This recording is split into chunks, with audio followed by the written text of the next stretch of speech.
ஆடி மாசத்துல அம்மனுக்கு ஏன் கூழ் ஊத்துறாங்கன்னு தெரியுமா? அதே மாதிரி ஆடி மாசத்துல புதுமண தம்பதிகளை ஏன் பிரித்து வைக்கிறாங்கன்னு தெரியுமா? ஆடி மாதம் அப்படிங்கிறது மழைக்காலத்தோட தொடக்கம். இந்த மாசத்துல காற்றோட வேகம் ரொம்ப அதிகமாவே இருக்கும். இதனால தொற்று நோய்களும் அதிகமாவே பரவும்.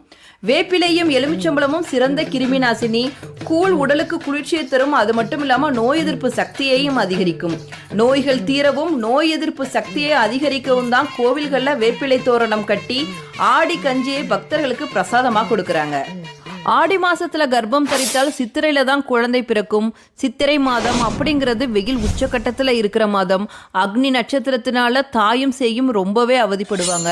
அது மட்டும் இல்லாம அந்த காலத்துல ஏசி எல்லாம் கிடையாது, வீட்டில் இருக்க வெப்பத்தை கம்மி பண்றதுக்கு. அதனாலதான் ஆடி மாதத்துல புதுமண தம்பதிகளை பிரித்து வைத்தாங்க. அன்பு வச்ச மகராசி மறையாத எண்ணம் வச்ச மீன